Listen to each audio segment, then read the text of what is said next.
Howdy, guys, gals, and non binary pals. This is the Tales from the Waystone Summer Reading Program. We are your hosts, Will and Phoenix. Let's get into it.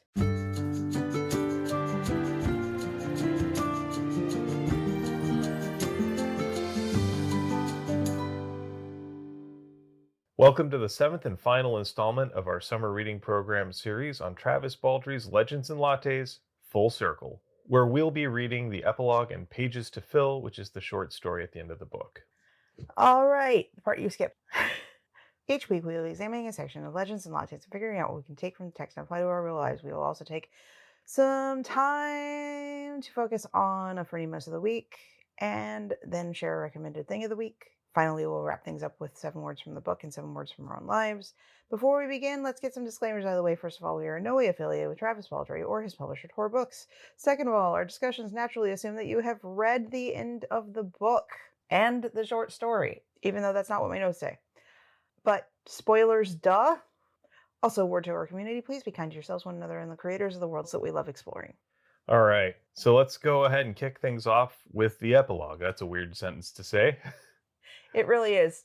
So one thing that I do notice is that if you just go for our first 6 episodes, you really get the story the way that it has a really sweet, cute ending. And it's almost like if you choose like the nice ending in a game or on the movie Clue or whatever, you could just stop there. The epilogue, however, is just schadenfreude. I mean, yeah, anytime you spend time with Fennis, that's pretty much what you get. He is a tool. Yeah, he's just kind of self-interested to a fault. And, given what we know about the Scalvert Stone, it's not going to work out well for him. If he draws a community of like-minded people and they're like him, they're not going to have a good time. No. I gotta say, though, Fennis strikes me as a person who could not get along with anyone. He could not get along with himself.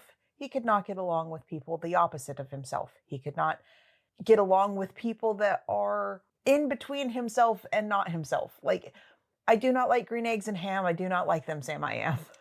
There's that old saying that if you run into one Ashhole. you've run into an Ashhole. But if you run into nothing but ashholes, you're the ashhole. That's kind of how I think Fennis is. He runs into a lot of ashholes. Sorry. I realize that's going to be a weird edit. It's fine. And sure enough, he runs into an ashhole. Because who should appear but Lack? So the number of times that I have covered the word ashhole with ashhole is making me think back to watching Exandria Unlimited with Abria DMing. That's all I have to say on that one. Anyway. Yeah, they're made for each other. Yeah. Though I think I like Lack better. I do too. Lack at least has some respect for people. Like, his kindness doesn't seem so grudging. We know that, for instance, while he is capable of violence, he doesn't relish it. And while he is oftentimes the professional bad guy, he also tries to make sure that his goons are respectful. Honestly, I think that's enough to say about the epilogue. I like the ending of the book. And then, yes, I do enjoy and expect from this type of book the comeuppance. And oh, how that uppance has come, in the form of Amity. Yes. Dire cats for the win. Cats hold grudges, and Amity definitely holds a grudge towards the guy who burned her house down. On to Pages to Fill.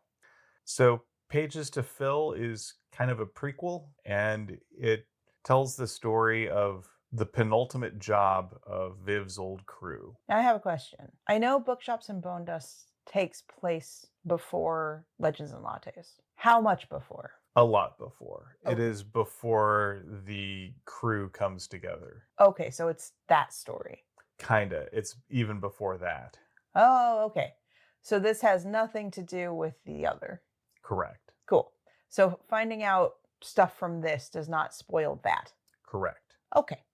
I think I'm going to say that this particular episode, we don't need to go too hard on the details of the story. I think that it's one of those things that is better enjoyed by reading it. But what it does do is it gives a little bit of insight, more insight into Viv's personality, and that this massive change that led her to be a coffee shop entrepreneur wasn't such a drastic change all at once.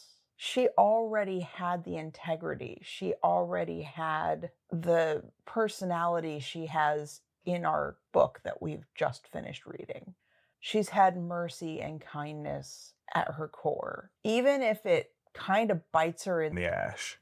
I think also we see her get some empathy towards the group's bounty at this point. Someone else who is looking for one last job to get out of the life. And that's something that we can see that she really wants. Like, she's already researching how to find the Scalvert Stone. And she's already been thinking about what she's going to do, even if she doesn't quite know just yet. But she knows she doesn't want to lead this sort of predatory life for the rest of her life. That's not how she wants to end things, and that's not how she wants to be seen. And so it concerns the group's hunt for this shapeshifter named Bodkin.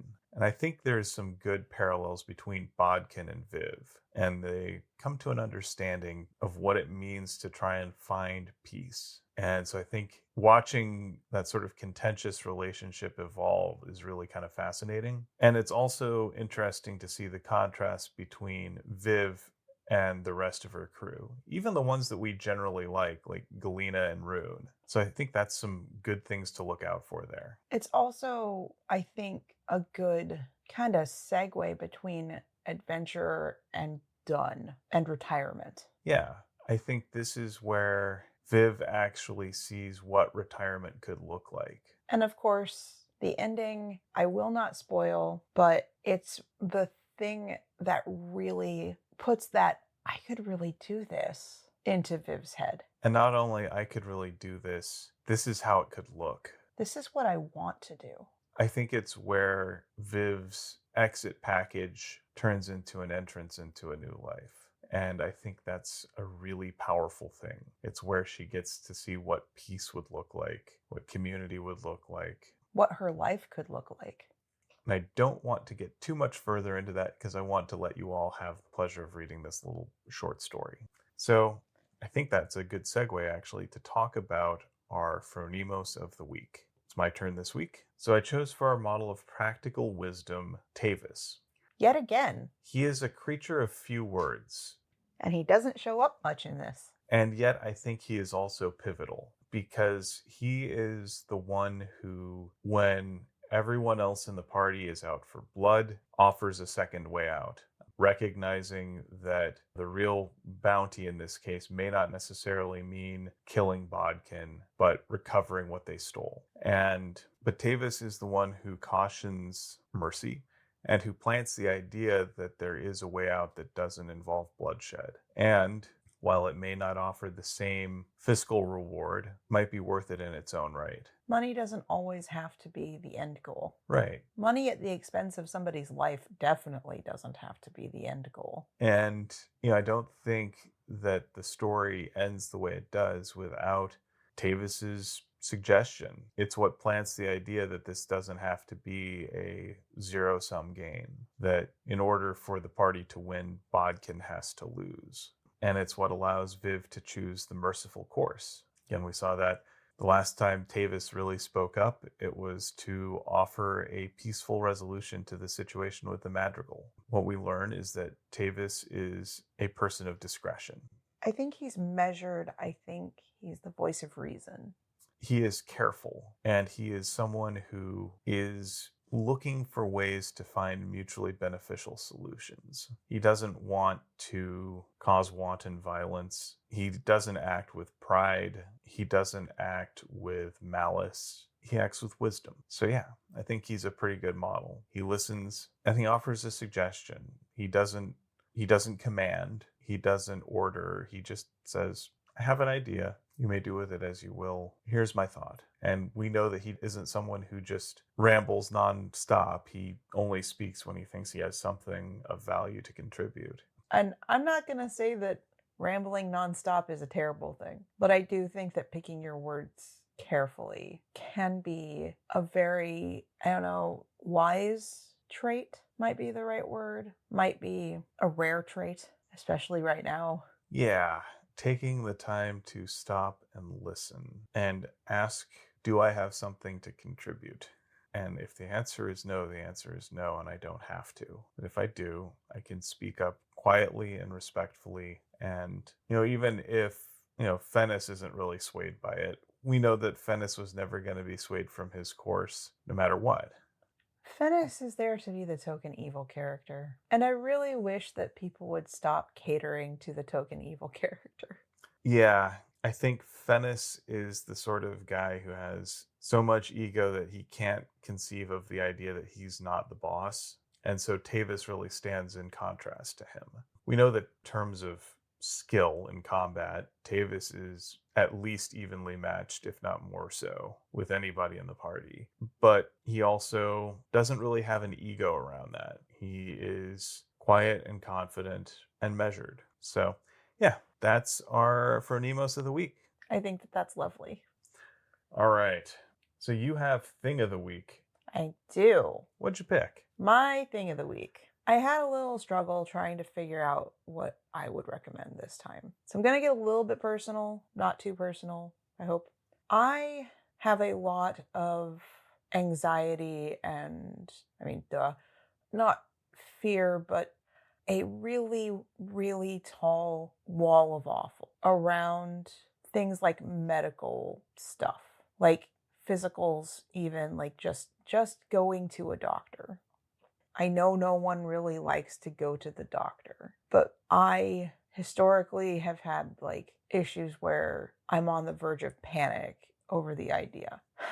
And I have been dealing with a medical condition issue, something, for a while now that is just escalating. And that finally got to a point where I'm like, I've known this wasn't normal for a while. Now, like, other things are pretty stable in my life, and I can kind of go back and face the other things that are scary and big and awful, because I need to take care of this. I need to stop this. I need this not to be a constant issue. And if it were any of my friends going through something like this, I would be the first to advocate that they need to get it looked at and taken care of. But I also won't do that for myself. It feels like things are taking both longer and less time than I think that they ought to, or that they seem like they should, or that I was afraid that they would. I still have to go to a specialist. I still have to do some convincing to get what I want and advocating for myself to get what I want. But we found an amazing doctor, nurse practitioner, that is absolutely lovely about making sure that he uses the right pronouns and, even says, hey, advocate for what you need. And he's been very kind, and you can tell he cares about his patients, but specifically also, like, he's a very queer friendly practitioner, and he cares a lot about the well-being of the community. And so I think my recommendation is, if you are going through a situation that you're afraid, or if you're nervous or you're anxious about the process, seek out kind individuals. Don't be afraid to try multiple options. You're not stuck with the one that you try first. You really aren't. Don't settle for something just because you think that's all you can get, or that that's all that's out there. And definitely advocate for yourself. Yeah, I think the other thing about these sorts of situations is, in our lives, the thing that we're oftentimes striving for is community and support. And, in these scenarios, this is why you don't have to do it alone. And, I'm glad that I've been able to be there with you through all of this. This is actually a really important thing. Most of the time, in my experience with medical stuff, I haven't been given the opportunity to have a support person with me. And I get really, really panicky and anxious in new situations with new people. It helps a lot that the doctor's office waiting room area is full of fidget toys and pins and books about queer stuff and neurodivergence and all that stuff, and that he's very welcoming. But without any question, like, I was able to just have Will come with me, my familiar, my safety, without any pushback or anything. And then on top of that, I know there are horror stories with people who present as female trying to advocate for themselves at a doctor's office, or even like having read things this morning just about like misogyny resulting in like women and women presenting people and, you know, femme presenting people, whatever, not being taken seriously and being questioned or denied without a second thought, because of course we can't advocate for ourselves. But like, he didn't ask Will to corroborate what I was saying. He just knew that Will was there so that I'd have like a supportive person with me that helped me not be so panicky. Well, and he also gave me space to ask questions about how I could help. You know, he didn't try to consult with me or anything like that. He consulted with you specifically because you're his patient in that case. And, you know, he took you seriously, and, you know, he was there for you, and he recognized that I was also there for you. So he was happy to let that extra support happen. One other thing before we're done, because I don't want to get too far in. I want to keep a little privacy. I had to get blood drawn yesterday, and he has the most amazing painting in the room where he does them, because it's downtown Portland and kind of War of the Worlds-esque reimagining if it were like taking place behind Powell's bookstore.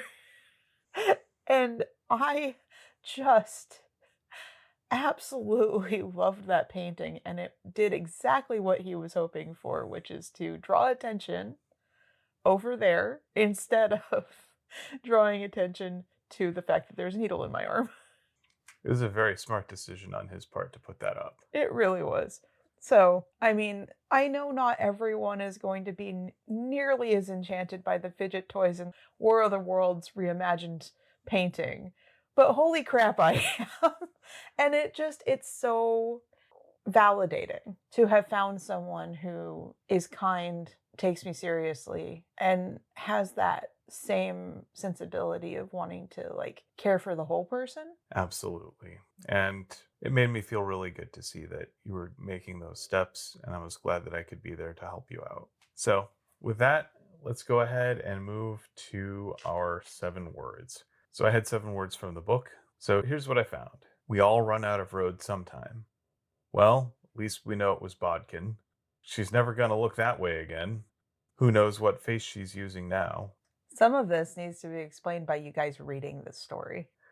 Seems some detective work is in order. I'm thinking we head to the Athenaeum. How do you even find anything in here? Check nobody's home, then try the door? Some of these aren't even that good. No, there aren't really a whole lot of good ones. So how about we rush to the end?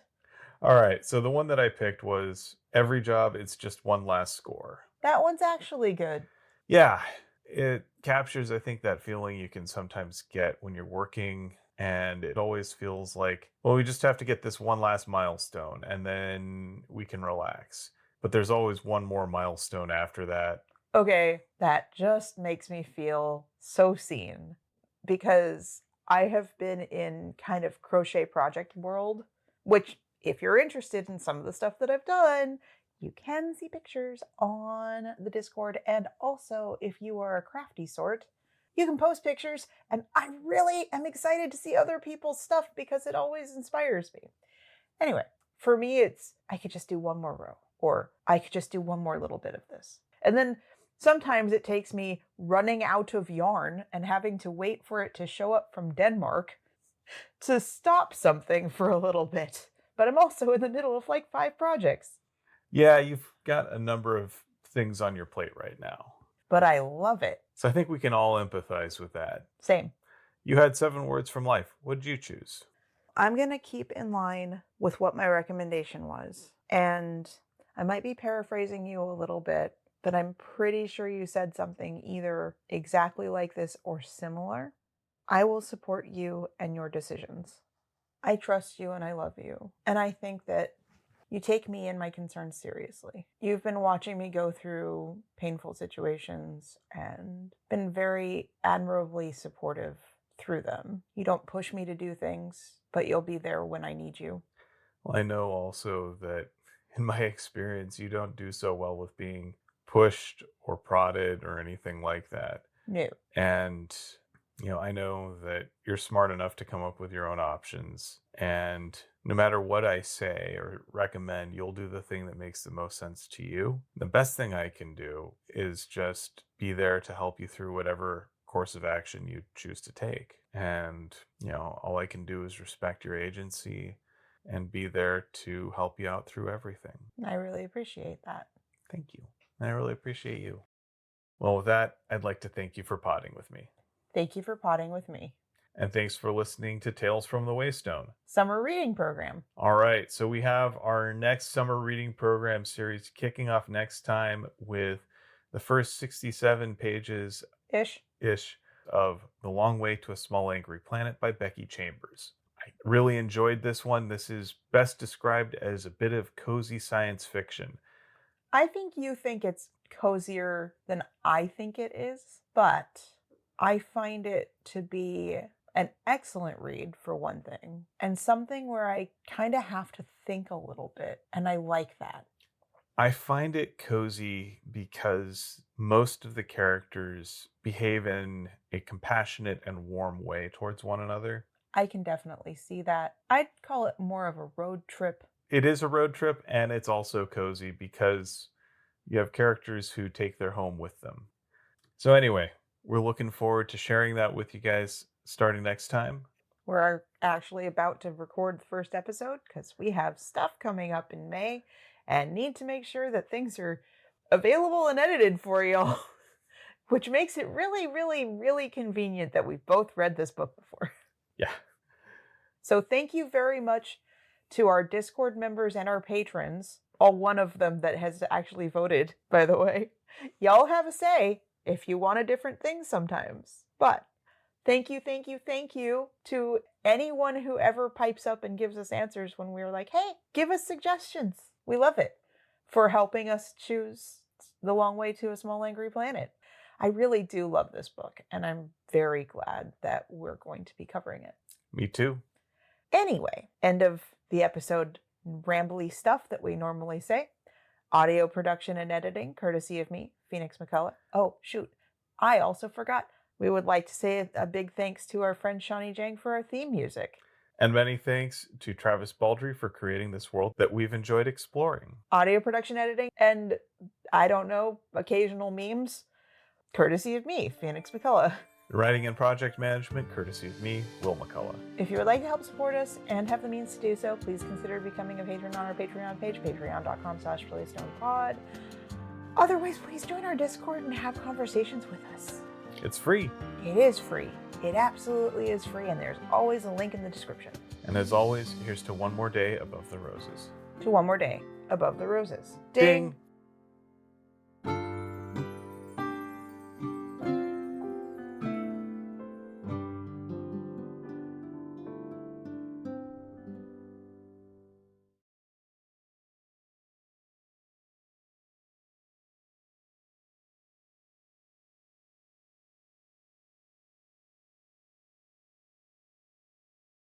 All right, I am definitely recording. That's good. I need to itch.